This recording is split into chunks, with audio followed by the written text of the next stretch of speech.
इस वक्त जमशेद चीमा साहब जमान पार्क में मौजूद हैं, कप्तान के गेट के सामने। तो इनसे बात करते हैं कि जो मौजूदा या पहले रात को शेलिंग हुई है, तो ये जुल्म बर्बरियत का दौर है, आप क्या कहेंगे? देखिए, ये कभी अनप्रेसिडेंटेड है कि कभी रियासत अपने शहरियों पर इस तरह हमला करे और उस वज़ीर-ए-आज़म पे करे जो सबसे ज्यादा लॉ अबाइडिंग है, जिसने 1 साल पहले, आज से ठीक 1 साल पहले, जिसने इस्लामोफोबिया का कानून पास कराया, जिसने इस मुल्क के राइट्स के लिए काम किया, इस मुल्क की तरक्की के लिए काम किया। सो बड़ा ही अफसोस का दिन है, बड़ा ही अफसोसनाक एलिमेंट है।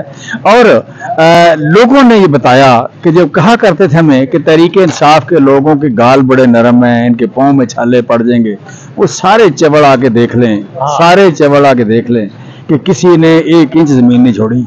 कोई 1 इंच कप्तान के लिए लड़ रहे हैं और कोई 1 इंच पीछे नहीं हटा, कोई 1 इंच पीछे नहीं हटा। कितने सख्त जान है, पाकिस्तान की सख्त जान तरीन पार्टी है ये, और नजरियाती लोग हैं। नजरिया जिसका नजरिया है उससे ताकतवर कौन हो सकता है? नजरिए से ताकतवर बढ़ के कोई चीज ताकतवर नहीं है।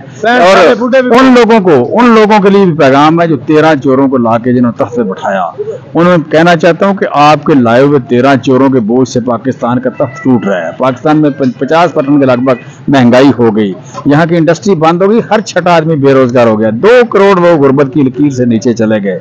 आपको शर्मिंदगी नहीं होती? आपको एहसास नहीं होता आपने किया क्या इस मुल्क के साथ? माफी मांगे इस मुल्क से, इस कौम से। और आपकी लोगों ने बड़ी इज्जत की, आपको लोगों ने बड़ा प्यार दिया, फिर आप चोरों के साथ कैसे रल गए? 13 चोर लाके तख्त पे बिठा दिए, उन्होंने ये मुल्क उजाड़ दिया। लिहाजा अपने आप को इन 13 चोरों से अलहदा करें, अपने आप को इन 13 चोरों से अलहदा करें। हमें आपका ये फैसला मंजूर नहीं है। ये मुल्क वोट की ताकत से बना था, वोट की ताकत से, इतमाही दाने से चलेगा। ये ना किसी के अब्बा जी ने पता किया था, ना किसी के अब्बे ने खरीदा था, ना किसी का अब्बा ने जोगा था, ना किसी के दादा ने खरीदा था। लिहाजा फैसला वोट करेगा। आप फैसला नहीं करेंगे कि किस चोर को लाके बिठाना है या किसको नहीं बिठाना।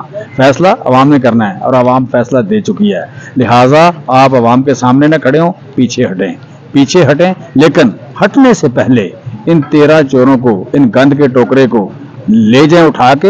हम आपको ए पॉलिटिकल नहीं होने देंगे। ए पॉलिटिकल बाद में होना, पहले इस गंद के टोकरे को उठा के ले जाएं और फिर हमेशा के लिए ए पॉलिटिकल हो जाएं। यही इस मुल्क का वे फॉरवर्ड है, यही इस मुल्क का मुकद्दर है, यही इस मुल्क में तरक्की का राज है। आप ए पॉलिटिकल हो जाएं हमेशा के लिए, लेकिन इस गंद के टोकरे को ले जाने के बाद। जी, बहुत बहुत शुक्रिया।